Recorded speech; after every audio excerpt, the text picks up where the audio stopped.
ಬೆಂಗಳೂರವರೆಗೂ ಕೂಡ ಸುಮಾರು 10 ಜಿಲ್ಲೆಗೆ ನಮಗೆ ಕುಡಿಯೋ ನೀರಿಗೆ ಮತ್ತು ನದಿ ಪಾತ್ರಕ್ಕೂ ನೀರು ಬಿಡಲೇಬೇಕಲ್ಲ, ನಮಗೆ ಅಷ್ಟು ಬೇಕಾಗುತ್ತೆ. ಮತ್ತು ಇವತ್ತು ಅವರು ಆದೇಶ ಕೊಟ್ಟಿರೋದನ್ನು ನಾವು ಪಾಲಿಸೋದಕ್ಕೆ ನಮಗೆ ಕಷ್ಟ ಆಗುತ್ತೆ. ಅದಕ್ಕೆ ಅಪೀಲ್ ಹೋಗಬೇಕು ಅಂತ ನಮ್ಮ ತೀರ್ಮಾನ ಆಗಿದೆ. ಮತ್ತು ನಮ್ಮ ಶ್ರೀರಾಮಯ್ಯ ಅವರು, ನಮ್ಮ ಅಡ್ವೈಸರು, ಕರ್ನಾಟಕ ಸರ್ಕಾರದ ಅಡ್ವೈಸರು ಡ್ರಾಫ್ಟ್ ಮಾಡಿ ಕಳಿಸಿದ್ದಾರೆ. ದೆಹಲಿಗೆ ಕಳಿಸಿದ್ದೀವಿ. ನಮ್ಮ ವಕೀಲರು ಕಾತರ್ಕಿಯವರು ಡ್ರಾಫ್ಟ್ ಅಪ್ರೂವ್ ಮಾಡಿ ಕಳಿಸಿದರೆ ಇವತ್ತೇ ಅಪೀಲ್ ಆಗ್ತದೆ. ಅಪೀಲು ನಮ್ಮ ಎಸ್ ಅವರು ಅಪೀಲು ಇವತ್ತು ಹಾಕ್ತಾರೆ. ಅದರಿಂದ ಇವತ್ತು ನೀರು ಇಲ್ಲದೆ ಇರೋದ್ರಿಂದ ನಾವು ನೀರು ಬಿಡೋಕ್ಕೆ ಆಗೋದಿಲ್ಲ.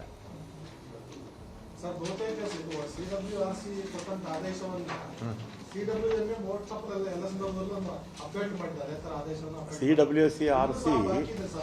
CWRC ಆದೇಶ ಕೊಟ್ಟರೆ ಅಪೀಲು ನಾವು CWMAಗೆ ಹೋಗಬೇಕು, ಮಾನಿಟರಿಂಗ್ ಅಥಾರಿಟಿಗೆ ಹೋಗಬೇಕು.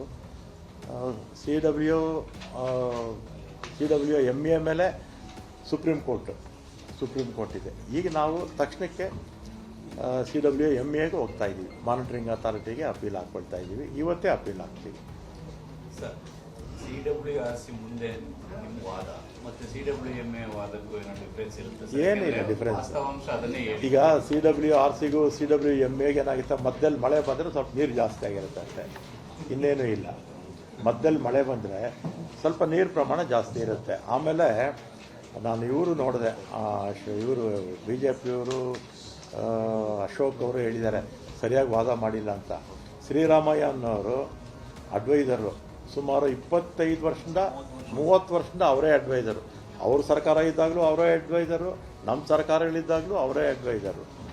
ವಾದ ಚೆನ್ನಾಗಿ ಮಾಡಿದ್ದಾರೆ, ಅದರಲ್ಲೇನು ಎರಡನೇ ಮಾತೇನೂ ಇಲ್ಲ. ಮೋಹನ್ ಕಾತಿರೇಕರು ಅವರು ಅಷ್ಟೇ, ಎಷ್ಟು ವರ್ಷದಿಂದ ಅವರು ಒಂದು 25-30 ವರ್ಷದಿಂದ ಎಷ್ಟು ಭಾಳ ವರ್ಷದಿಂದ ಕೂಡ ಅವರೇ ಕಾತರಿಕೆಯವರು. ಎಲ್ಲ ಸರ್ಕಾರಗಳಿದ್ದಾಗಲೂ ಅವರೇ ವಕೀಲರು ಸುಪ್ರೀಂ ಕೋರ್ಟಲ್ಲಿ. ಆಮೇಲೆ ಶ್ರೀರಾಮಯ್ಯ ಅವರು ಕೂಡ ಅಡ್ವೈಸರು, ಎಲ್ಲ ಸರ್ಕಾರಗಳಿದ್ದಾಗಲೂ ಅವರೇ ಅಡ್ವೈಸರು. ಹಿಂದೆ ಮಧ್ಯದಲ್ಲಿ ಆಗ ನಾರಿಮನ್ ಅವ್ರನ್ನ ಕೆಲವು ಸಂದರ್ಭದಲ್ಲಿ ಬಳಸ್ಕೊಂಡಿದ್ವಿ. ಲೈವ್ 46 TMC ಇದೆ, ಅಂದರೆ ಡೆಡ್ ಸ್ಟೋರೇಜ್ ಬಿಟ್ಟು.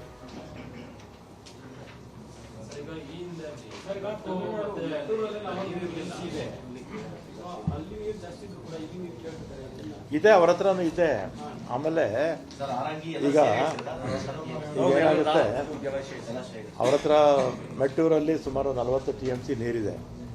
ಈಗ ನಮ್ಮ ಬಿಳಿಗುಂಡ್ಲು ಇದೆಯಲ್ಲ, ಬಿಳಿಗುಂಡ್ಲು ಅಥವಾ ಮೇಕೆದಾಟು ಅಂತ ಇಟ್ಕೊಳ್ಳೋಣ, ಅಲ್ಲಿಂದ ಅಲ್ಲಿಗೆ ಪೂರ್ತಿ ಕಾಡೆ ಬರೋದು. ಅಲ್ಲೇನು ವ್ಯವಸಾಯ ಏನು ಮಾಡ್ತಿಲ್ಲ ಮಧ್ಯದಲ್ಲಿ. ಅವ್ರ ಹತ್ರ ನೀರಿದೆ. ಅವ್ರೇನಂದರೆ ನಿಮಗೆ ಇಷ್ಟು ಮಳೆ ಆಗಿದೆಯಲ್ಲ, ಸುಮಾರು 36 TMC ಅಷ್ಟು ನೀರು ಈ ಮಳೆಗಾಲದಲ್ಲಿ ಬಂದಿದೆ, ನಮಗೆ ಬಿಡಿ ಅಂತ ಅವ್ರು ಕ್ಲೈಮ್ ಮಾಡ್ತಾರೆ. ಅದೆಲ್ಲ ಸುಳ್ಳು ಮಾಹಿತಿ. ಆಮೇಲೆ ಇನ್ನೊಂದು, ಈಗ CWRC ಇರ್ಬೋದು, CWMA ಇರ್ಬೋದು, ಅಥವಾ ಬಿಳಿಗುಂಡ್ಲು ಇರ್ಬೋದು, ಇದೆಲ್ಲ ಕೂಡ ಕೇಂದ್ರ ಸರ್ಕಾರ ಮಾನಿಟರ್ ಮಾಡ್ತಾರೆ. ಆಮೇಲೆ ಬಿಳಿಗುಂಡ್ಲಿನಲ್ಲಿ ಆ್ಯಕ್ಚುಲಾಗಿ ಎಷ್ಟು ನೀರು ತಮಿಳ್ನಾಡಿಗೆ ಹೋಗುತ್ತೆ ಅಂತ ಅಲ್ಲಿ ಸಿಗುತ್ತೆ.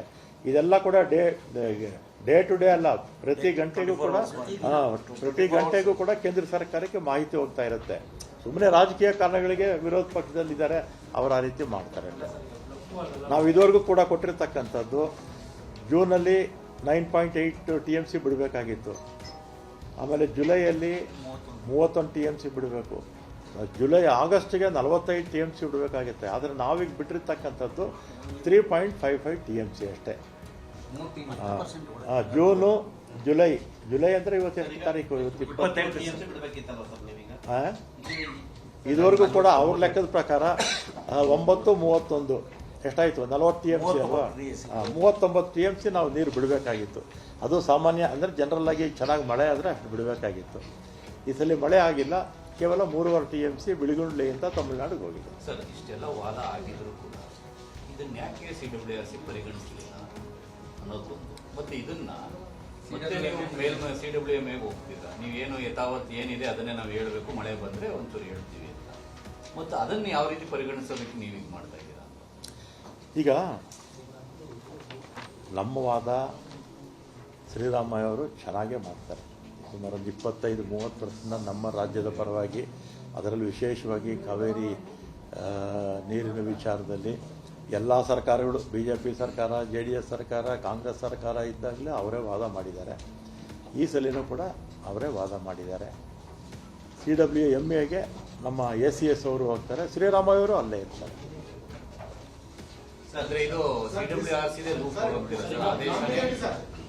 ಆದೇಶನೇ ಸರಿ ಇಲ್ಲ CWRC ಅಂತ ನಿಮ್ಮ ವಾದನ. ಯಾವುದು CWRC ಆದೇಶ ಸರಿ ಇಲ್ಲ, ಅವರು ಈ ತಾಂತ್ರಿಕ ಇದನ್ನ ಅಂಶಗಳು. ಈಗ ನಮ್ಮಲ್ಲಿ ಏನಾಗಿದೆ, ಮಳೆ ಇಲ್ಲ. ಒಟ್ಟು 30 ವರ್ಷಗಳಲ್ಲಿ 65.86% ಮಳೆ, ಅಂದರೆ 66% ಮಳೆ ನಮ್ಗೆ ಕಡಿಮೆ ಆಗಿದೆ. ಆಮೇಲೆ ಅಲ್ಲಿ ಕುಡಿಯೋ ನೀರಿಗೆ ಅವ್ರಿಗೇನು ತೊಂದರೆ ಇಲ್ಲ. ಎಲ್ಲಿ ಮೆಟ್ಟೂರು ಡ್ಯಾಮಲ್ಲಿ 40 TMC ಇದೆ.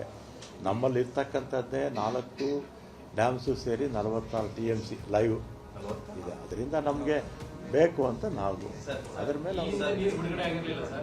ಕಾವೇರಿ ವಾಟರ್ ಕ್ರೈಸಿಸ್ ಇಂದ ತಮಿಳುನಾಡು ಮತ್ತು ಕರ್ನಾಟಕ ಸೇರಿ 2 ರಾಜ್ಯಗಳ ಮಾತುಕತೆಗೆ ತೊಡಕಾಗುತ್ತೆ. ಯಾಕಂದ್ರೆ ಅವರೀಗ ಮೇಕೆದಾಟು ವಿಚಾರವಾಗಿ ಪ್ರಧಾನಿಯವರಿಗೆ ಪತ್ರವನ್ನು ಬರೆದಿದ್ದಾರೆ. ಈಗಾಗಲೇ ತಾವು ನೀರು ಬಿಡಬೇಕಂತ ಹೇಳಿದಾಗ ಈಗ 2 ರಾಜ್ಯದ ರೈತರು ಹೋರಾಟವನ್ನು ಆರಂಭಿಸಿದ್ದಾರೆ. ಈಗ ಒಂದು ಮೇಕೆದಾಟು ವಿಚಾರದಲ್ಲಿ 2025ರಲ್ಲಿ ಅವ್ರು ಹಾಕಿದ್ದಂಥ ಮಿಸ್ಲೇನಿಯಸ್ ಅಪ್ಲಿಕೇಶನ್ನು ವಜಾ ಆಗಿದೆ. ಅದ್ರ ಮೇಲೆ IA ಹಾಕ್ಕೊಂಡಿದ್ರು, ಅದು 2026ರಲ್ಲೇ ವಜಾ ಆಗಿದೆ. ಮೊನ್ನೆ ಸುಪ್ರೀಂ ಕೋರ್ಟ್, ಮೊನ್ನೆ ಇದರಲ್ಲಿ ಪಾರ್ಲಿಮೆಂಟಲ್ಲೂ ಕೂಡ ಸನ್ಮಾನ್ಯ ಇವರು ರಾಜ್ಯಸಭಾ ಸದಸ್ಯರು ಅನ್ಬುಮಣಿ ರಾಮದಾಸ್ ಅವರು ಪ್ರಶ್ನೆ ಕೇಳಿದಾಗ ಅಕ್ಕಪಕ್ಕದ ರಾಜ್ಯಗಳ ಅನುಮತಿ ಬೇಕಾಗಿಲ್ಲ ಮೇಕೆದಾಟಿಗೆ ಅಂತ ಭಾಳ ಸ್ಪಷ್ಟವಾಗಿ ಹೇಳಿದ್ದಾರೆ. ಅದರಿಂದ ಇದು ನಮಗೆ DPR ನಾವು ಏನೋ ಮೈನರ್ ಚೇಂಜಸ್ ಮಾಡಿ ಕಳಿಸ್ತಾ ಇದ್ದೀವಿ. ಅದಾದಮೇಲೆ ನಮ್ಮ ಫಾರೆಸ್ಟ್ ಲ್ಯಾಂಡ್ ಇದೆಯಲ್ಲ, ಅದಕ್ಕೆ ಆಲ್ಟರ್ನೇಟ್ ನಾವು ಕೊಟ್ಟು ಕ್ಯಾಬಿನೆಟಲ್ಲಿ ತೀರ್ಮಾನ ತಗೊಂಡ್ರೆ ಡ್ಯಾಮು ಕಟ್ಟೋದಕ್ಕೆ ಏನು ತೊಂದರೆ ಇಲ್ಲ. ಅವರು ಏನಕ್ಕೆ ಯಾವ ವಿಚಾರಕ್ಕೆ ಬರ್ತಾ ಇದ್ದಾರೆ ಅಂತ ನಮಗೆ ಸ್ಪಷ್ಟವಾಗಿ ಗೊತ್ತಿಲ್ಲ. ಕಾವೇರಿ ಇರಬಹುದು, ಅದ್ರ ಜೊತೆ ಇನ್ನೂ ಡಿಸ್ಟ್ರೆಸ್ ಫಾರ್ಮುಲಾ ಈ ರೋಡ್ ಸಂದರ್ಭದಲ್ಲಿ ಡಿಸ್ಟ್ರೆಸ್ ಫಾರ್ಮುಲಾ ಅಪ್ಲೈ ಮಾಡಬೇಕು ಅಂತಂದ್ರೆ ಅದನ್ನ ಯಾಕೆ ಇದುವರೆಗೆ ನೀವು ಅದನ್ನ ಎಕ್ಸಿಕ್ಯೂಟ್ ಮಾಡಬೇಕು ಅಂತ ನಾವು ಒತ್ತಾಯ ಮಾಡಿಲ್ಲ. ಡಿಸ್ಟ್ರೆಸ್ ಫಾರ್ಮುಲಾ ಮೇಲೇ ಅವ್ರು ಹೇಳಿರೋದು, ಆದ್ರೆ ನಾವು ಬಿಡೋಕ್ಕಾಗಲ್ಲ ಅಂತ. ಈಗ ನಮಗೆ 36 TMC ನಮ್ಮ ನೀರು ಬಂದಿದೆ. ಈ ಮಳೆಗಾಲದಲ್ಲಿ 36 TMC ನಮ್ಗೆ ನೀರು ಬಂದಿದೆ ನಮ್ಮ 4 ಡ್ಯಾಮ್ಸ್ಗೆ. ಅದರ ಮೇಲೆ ಅವ್ರು ಆ ರೀತಿ ಮಾಡಿರ್ಬೋದು. ಆದರೂ ಕೂಡ ಅವ್ರು ಏನೇ ಮಾಡಿದರೂ ಕೂಡ ನಮಗೆ ನೀರಿನ ಕೊರತೆ ಇದೆ. ಅವ್ರಿಗೆ ಸಫಿಷಿಯೆಂಟಾಗಿ ನೀರಿದೆ ಮೆಟ್ಟೂರು ಡ್ಯಾಮಲ್ಲಿ. ಕುಡಿಯೋ ನೀರಿಗೆ ಅವ್ರಿಗೇನು ಸಮಸ್ಯೆ ಇಲ್ಲ.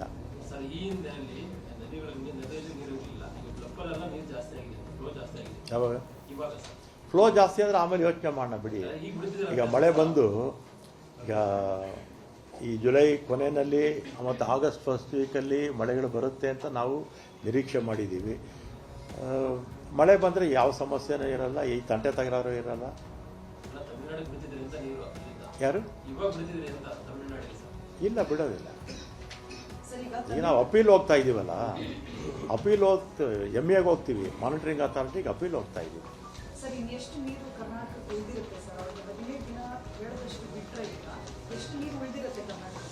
ಅಲ್ಲಿ ಏನಾಗುತ್ತೆ, 3,500 TMC ಇದು ಕ್ಯೂಸೆಕ್ಸ್ ಅಷ್ಟು ಬಿಟ್ಟರೆ ಅದು 200 ಕಿಲೋಮೀಟ್ರು ಹರ್ಕೊಂಡು ಹೋಗ್ಬೇಕು. 200 ಕಿಲೋಮೀಟ್ರ್ ಹರ್ಕೊಂಡು ಹೋಗ್ಬೇಕಾಗಿದ್ರೆ ಸುಮಾರು ನಾಳೆನೇ ಇದೆಯಾ? ಆಯಿತು, ಓಕೆ. ಬರೀ 3,500 ಬಿಟ್ಟರೆ ಆಗಲ್ಲ. ಒಂದು 5,000 TMC ಅಷ್ಟು ಕ್ಯೂಸೆಕ್ಸ್ ಬಿಟ್ಟರೆ ಮಾತ್ರ ಬಿಳುಗುಂಡ್ಲಿಗೆ ರೀಚ್ ಆಗೋದು. ಯಾಕಂದರೆ ಮಧ್ಯಲೆಲ್ಲ ಇದೆಲ್ಲ ಇರುತ್ತಲ್ಲ. ಹಾಂ, ಮಳೆ ಬಿದ್ದಂಥ ಸಂದರ್ಭದಲ್ಲಾದರೆ ಬೇಗ ನೀರು ಹೋಗ್ಬಿಡುತ್ತೆ. ಈ ಮಳೆ ಇಲ್ವಲ್ಲ. ನನ್ನ ಮನೆ ಮುತ್ತತ್ತಿಗೆ ಹೋಗಿದ್ನಲ್ಲ, ಒಂದು ಡ್ರಾಪ್ ನೀರು ಮುಂದಕ್ಕೆ ಹೋಗ್ತಿಲ್ಲ. ಎಷ್ಟಿದೆಯೋ ಅಷ್ಟೇ ಇದೆ, ಸ್ಟಾಗ್ನೆಂಟ್.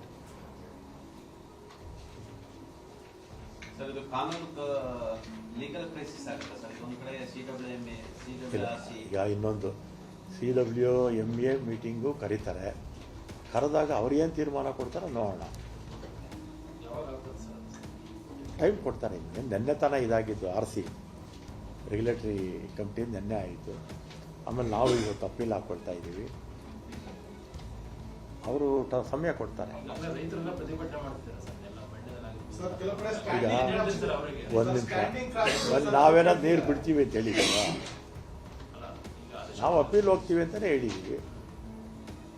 ರಾಮಲಿಂಗಾರೆಡ್ಡಿ ಸರ್, ಈಗ ಸ್ಟ್ಯಾಂಡಿಂಗ್ ಕ್ರಾಪ್ ಇದೆ ಕೆಲವು ಕಡೆ ಸರ್, ಕಬ್ಬು ಇರ್ಬೋದು, ಭತ್ತ ಇರ್ಬೋದು, ಕೆಲವು ಕಡೆ ಬೇರೆ ಬೇರೆ ಬೆಳೆ ಎಲ್ಲಿ ಮಂಡ್ಯ ಇರ್ಬೋದು, ಮತ್ತೆ ಬೇರೆ ಬೇರೆ ಈಗ ಆ ವಿಚಾರ ಬೇಡ, ಏನ್ ಮಾಡ್ತಾರೆ? ಯಾಕೆ ಅಂತ ಆಮೇಲೆ ಹೇಳ್ತೀನಿ, ಸುಮ್ಮನೆ ಇರಿ. ಫೈನಲ್ ಡಿಸಿಷನ್ ನೀರು ಬಿಡಲ್ಲ, ಹಾ? ನೀರು ಬಿಡಲ್ಲ ಫೈನಲ್ ಡಿಸಿಷನ್. ಇವತ್ತು ಹೇಳಿದ್ದೇನೆ ನಾನು. ನಾವು ಅಪೀಲ್ ಹೋಗುವಾಗ ಬಿಡೋದಿಲ್ಲ ಅಂತಾನೆ ಅದ್ರ ಅರ್ಥ. ನೀರು ಬಿಡೋದಿಲ್ಲ ಹೇಳೋದನ್ನ ಸರಿಯಾಗಿ ಹೇಳಿ ಸರ್. ರೈತರಿಗೆ ತಮಿಳ್ನಾಡಿಗೆ ಯಾರಿಗೆ ನೀರು ಬಿಡೋದಿಲ್ಲ, ತಮಿಳ್ನಾಡಿಗೆ ಬಿಡೋದು, ರೈತರಿಗೆ ಬೆಳೆಗೆ ಬಿಡೋದು. ಕೆಲವು ಆಫ್ ದಿ ರೆಕಾರ್ಡ್ ನಿಮ್ಗೆ ಹೇಳ್ತೀನಿ. ನಾವು ತಮಿಳ್ನಾಡಿಗೆ ನೀರು ಬಿಡೋ ಸ್ಥಿತಿಲಿ ಇಲ್ಲ. ಸರ್ ಈಗ ತಮಿಳ್ನಾಡು ಸಿಎಂ ಆಗಸ್ಟ್ 3ಕ್ಕೆ ಬರೋದು ಕನ್ಫರ್ಮ್ ಆಯ್ತಾ ಏನು ಅಂತ ಸರ್? ಅಣೆಕಟ್ಟು ವಿಚಾರಕ್ಕೆ ಚರ್ಚೆ ಆಗಿದೆ.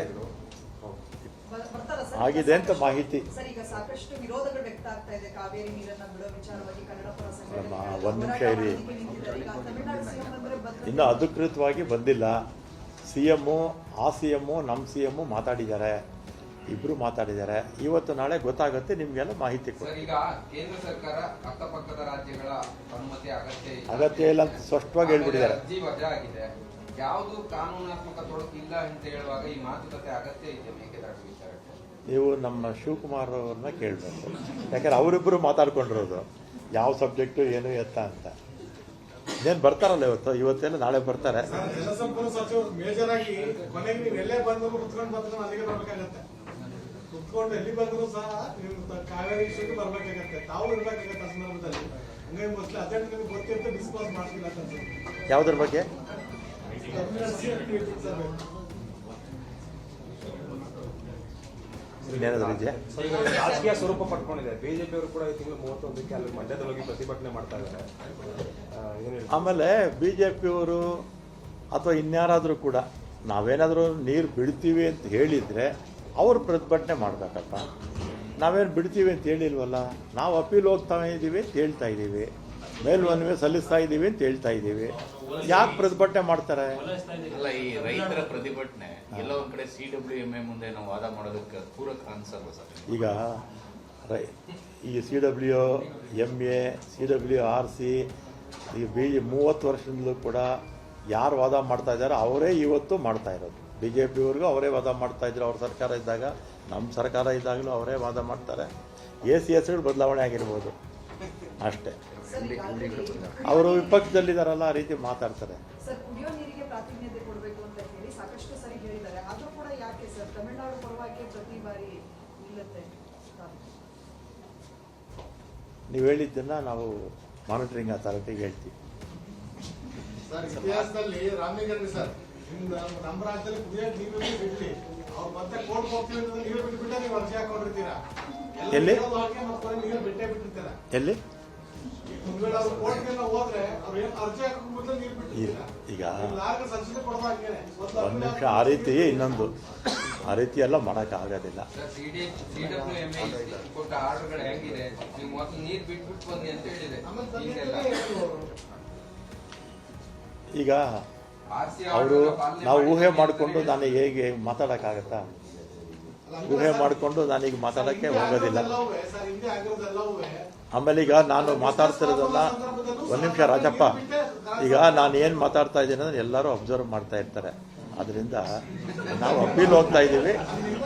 ಈಗ ನಾವು ನೀರು ಬಿಡೋಲ್ಲ, ಅಪೀಲ್ ಹೋಗ್ತಾ ಇದ್ದೀವಿ. ಮುಂದಕ್ಕೆ ಆಮೇಲೆ ಮಾತಾಡೋಣ. ನಿಮ್ಮ ಪರಿಸ್ಥಿತಿ ಅರ್ಥ ಆಗುತ್ತಲ್ಲ, ಮೆಸೇಜ್ ಕೊಡ್ಬೇಕಲ್ಲ ಸರ್ ನೀವು. ಎಲ್ಲರಿಗೂ ಧನ್ಯವಾದ.